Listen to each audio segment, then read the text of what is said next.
All right, we're back on again. I don't know if anybody stayed with us for those couple of minutes off, but we'll just we'll go through it anyway. And we would appreciate if anybody looking at us now, can you hear sound? Can you hear us? Can you hear us? And if you can, send a note our way because we had some issues apparently. And one thing we're going to get right into it because guess who's available today? Jovan Mihanovic, the 18-year-old striker who is, and there you see the lineup and the substitutes being rolled out here by Nick Cushing here on opening day as New York City FC is at Charlotte FC. And it's an important acquisition. There are several things that have happened. There's just one new entry into this 11, Hannes Wolf, who's played in the Bundesliga, the Australian national, and he's someone they're very excited about. Started on the right side in the early portion of preseason, and coming through loud and clear. Hey, listen, Poznan Pete, hold on. This guy has to get a little, because he stayed with us. He stayed with us, and we do have the numbers are adding up, so that's good. So I'm glad we could get back with you. Yeah. But anyway, how about Mihanovic? I would like to see some notes from people about what you think about an 18-year-old coming in, but he's an 18-year-old with credentials. You've seen him play a bit, and we see that in this league that's not necessarily easy for a striker. 8 goals, 2 assists in 14 matches for Red Star Belgrade. Yeah, look, we spoke about him over the weekend or coming into this weekend, and I said there's no way I'm going to hang my hat on my ability to judge a player on a few minutes on YouTube and things like that. But the one thing that I do know is that he has the potential to be a very good player. He is certainly Wayne Rooney-esque in stature, in style of play as well. He likes to come short and pick the ball up. He has a very good low centre of gravity. He is what I would describe as stocky, hard to knock off the ball. But that is only in body shape and how he plays the game as well. I'm in no way comparing him to Wayne Rooney. He is just the one player that I thought of when I started watching those YouTube clips. And look, he has Wayne Rooney, he got his start at 16. At 16 when he smashed the ball past David Seaman, an England goalkeeper at the time for Everton against Arsenal. That's how he arrived onto the scene. So it wouldn't be bad if he arrived onto the scene here, smashing one into the top corner past Kalina here in front of 63 to 65,000 people. Well, if we're going to have the live commentary starting at 7:15 with a pregame show presented by Ford with Nick Cushing, and in that interview he talks about the possibility of playing Monsef Bakrar, who will start at the 9 tonight, and Mihanovic together because they offer different skill sets. Now, Nick Cushing does not have a preference to play 2 strikers. We know that because I don't know if we've actually seen it under him. But if you have 2 guys that are in form and are scoring goals, you'll probably try to figure it out, right? Yeah, I would say that if you're playing those 2, you're not playing them as 2 twin 9s. You are playing them as one as a 9, and Mihatovic, I would say, more as a 10. He naturally drops deeper. He naturally wants to get the ball into feet and play with his back to goal at times, whereas Monsef Bakrar doesn't want that at all. He can't do it. Not he can't, but he's not very adept at playing with his back to goal. No. He wants the defences turned and he wants to be running in behind the defence. That complements each other perfectly. But then you've got to think, now how do I fit in the person who was playing in the number 10 position, whether that's Hannes Wolf, whether that's Santi Rodriguez. It's a lovely problem to have. I think in 2023 the problem was we couldn't work out who the 11 quality players were to get into the teams. At times I didn't think there were 11 players good enough to play in MLS last season. This season I think there's 15 to 18 players. You're like, this is a great problem to have, because now I've got to try and shoehorn 15 players into a starting 11, which is obviously impossible. And you mentioned Santi Rodriguez, and Hannes Wolf is the only new entry in the 11 tonight from, as far as a newcomer, a transfer. And Santi is going to play on the left side. Yep. Hannes Wolf is going to play centrally, and then Julian Fernandez will be on the right. So that started to develop during the course of preseason, where Wolf in the first match at Coachella, the Invitational out in California, He was on the right side, played 30 minutes. Then he came into the middle, played about an hour. Played in the middle again in the third match where he played about an hour again. And then at Austin, we're not sure. That was a closed-door scrimmage, and we don't have a lot of information on that. But again, Nick Cushing coming up on the pregame show. That's nycfc.com/radio. So our live commentary, if you want to sync our audio with the video, it's pretty simply done. We would appreciate you considering that anyway. And as far as these goal scorers, Maddie, I got to say, there have been, and as far as scoring goals, and you kind of, I think when on take one of this pregame live, I think everybody missed your statistics, but there have been shouts from Albuquerque to Asbury Park for New York City to score more goals from their 2023 performance. First season in club history that the team's leading scorer did not have at least 13. Leading scorer was Gabby Padetta. His last game was June 21st. Yeah. Santi Rodriguez owns the 23 lead since he's still part of the program with 5. Yes, but it was Pereira. Pereira scored the most goals, and that can't happen in any way, shape, or form. And yes, before we found sound, and people who can lip read definitely knew what I said. But from 2022, there were some lip readers out there. From 2022 to 2023, that we NYCFC dropped from 3rd place in the Eastern Conference to 11th place. But in both seasons, they lost 11 games. They won 7 games fewer from 2022 to 2023, and they scored 22 less goals. 22 less goals in 2023 compared to 2022. They actually conceded fewer goals finishing in 11th than they did in 3rd. So that tells you all you need to know. It's a game of fine margins. Turn draws into wins and turn shots that hit the crossbar will go a million miles over the crossbar, turn those into goals, because guess what? Goals win games of football, and you need to hit the back of the net. And especially when you have a team made up like NYCFC is, that gives away too many goals through collective and individual errors, specifically from set pieces. So you've got to score goals to win, because you're probably going to let one in at the other end. Well, and there's a concerted effort to play a little bit more on the front foot. And to me, this guy probably should be recruiting or working on his game methods for the next season. But we got a couple of Hartwick College Hall of Famers here, Ian McIntyre and Matty Lawrence.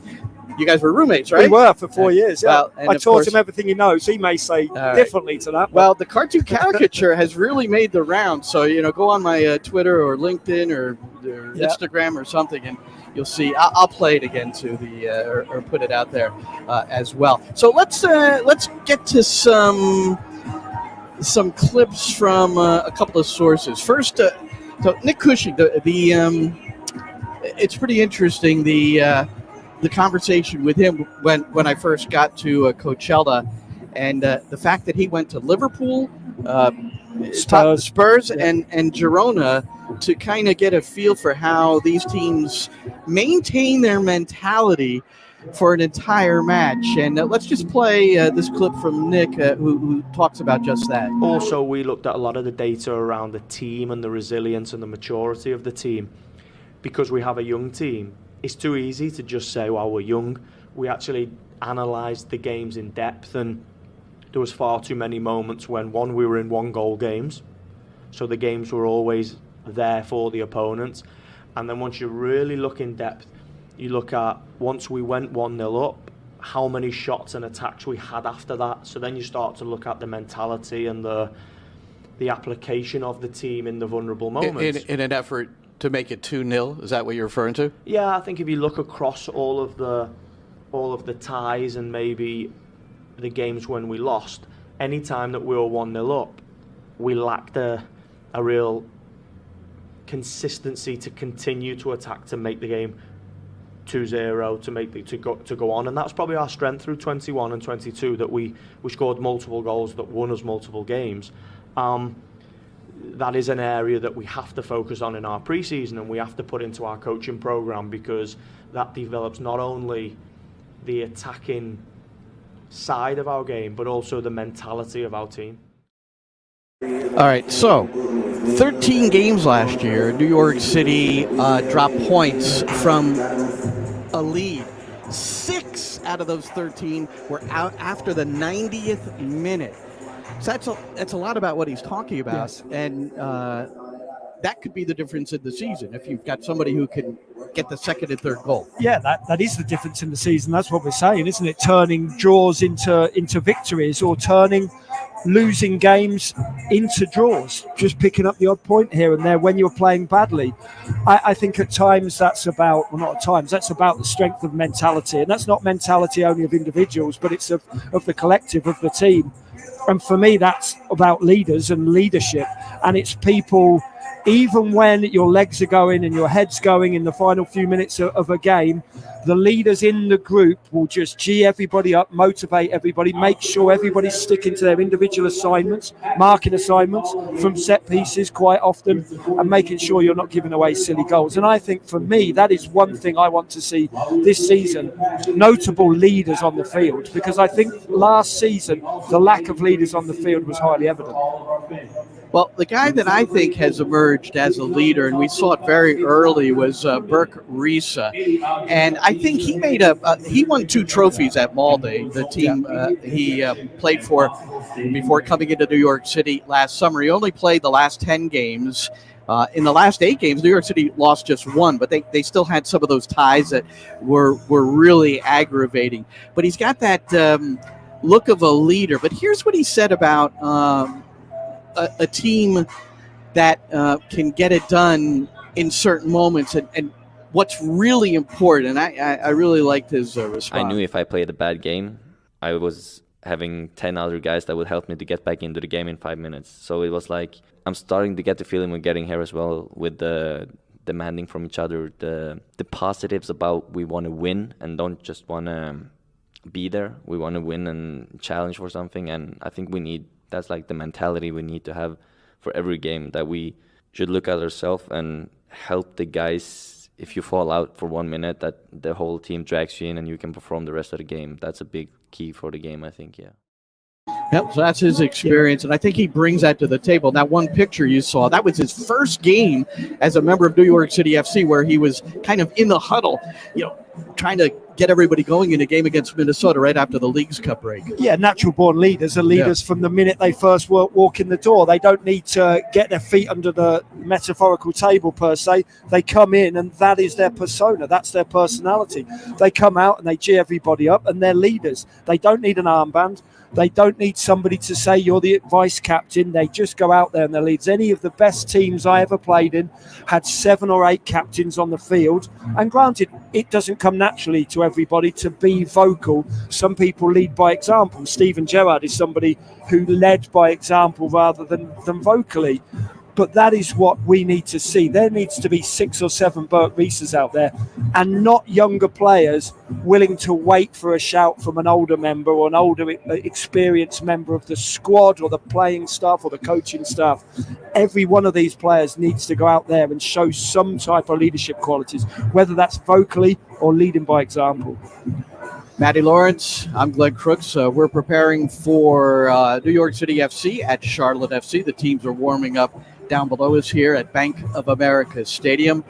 It is the opening match of the 2024 season. It's been 125 days since New York City has played a competitive match. We're not counting that Miami thing at the end of last year. We're not counting any of the scrimmages or exhibitions in preseason. 125 games. The 1-0 win over Chicago at Citi Field on October the 21st, 2023. It's now February 24th, 2024. Did you ever experience a break like that as a professional athlete? No, I didn't. I think the most I added up, because I did this when we counted up the 125 games from one competitive game to the next. We made sure we had it right. We counted it like 3 times. We did. But I think about 80 to 85 days was the most I ever had. And look, if you have a 125-day break, you better be learning a new hobby. You better be learning to ride a unicycle, play the piano, whatever it may be. You better be doing something else as well. 125 days, that's more than a third of the year. It's unheard of for me, certainly playing in Europe. And I think for most of the players as well, no wonder it was quite a long pre-season, and also no wonder why some of the players, and I'm sure the players' partners, didn't mind them going off down to Florida for a couple of weeks, then out to California for a while, because they'd been around the house so much. And that is too long. But what we now should see is a lot of energy out there in this opening game, because you can play as many friendlies, as many scrimmages, as many 11v11s in training. This is match day, and there needs to be a lot of energy. There's a lot of pent-up energy willing to be let out here, and I can't wait for it to get started. I remember what it was like, Glenn. You're like a kid at Christmas. You really are out there on the first day of the season. Well, let's answer two questions really quickly. Cody Chin, when is Ojeda? That's Augustine Ojeda. When will he be available, the 19-year-old? Visa purgatory, absolutely right. He's on the trip. Maddie was in the weight room the fitness room of the hotel, and there was Ojeda working out, so doing a lot of weight, so pretty much knew he wasn't going to play. So he's not quite as fortunate as Mihajlovic, who is on the bench today in the substitute role. I don't think it'll be much longer for Ojeda, at least we hope not. And then this one too, this might take more than a couple of minutes on the NYC pregame live. Why isn't Tylus Magno starting?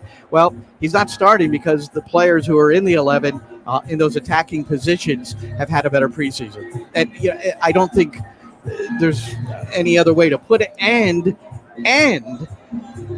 even though Nick Cushing said Tylus worked very hard in preseason because they've changed a little bit. They've become more aggressive. Yes. They're pressing higher up the pitch, and they need those fast twitch changes of pace to get into positions to effectively press. And I think Magno just doesn't fit the bill at this time. He's on the bench tonight, and you need a goal and you need some special moments, and we know that he can come up with that. Look, the wonderful thing is that you've got a player of his ability on the bench. What isn't good for me is at this stage of his career, Tylus Magno, whichever football club he's at, it's at NYCFC right now, he needs to be playing and he needs to be producing, because he's got bucket loads of talent.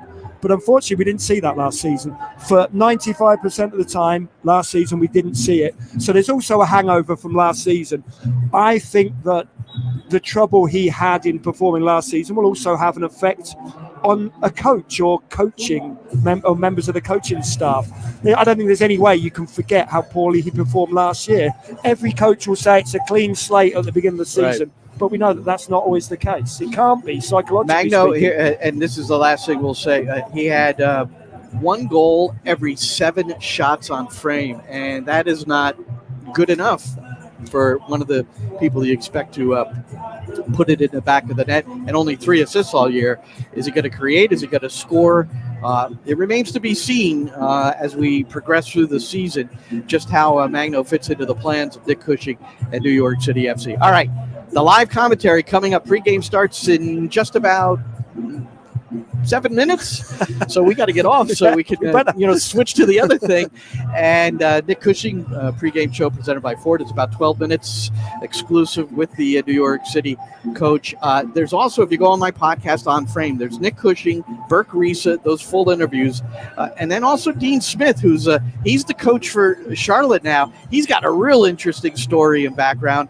And his captain is Ashley Westwood. And what nice conversations I had with them, both gentlemen and both leaders on this team. There's little question that Charlotte FC is in good hands from a leadership position with their head coach and their captain in the midfield. So for Matty Lawrence, I'm Glenn Crooks. Be sure to be. I wanted to end with one thing. This was my favorite moment of preseason, I have to say. Look at Max Morales. He's training on his own. He can't like get into contact coming off the ACL.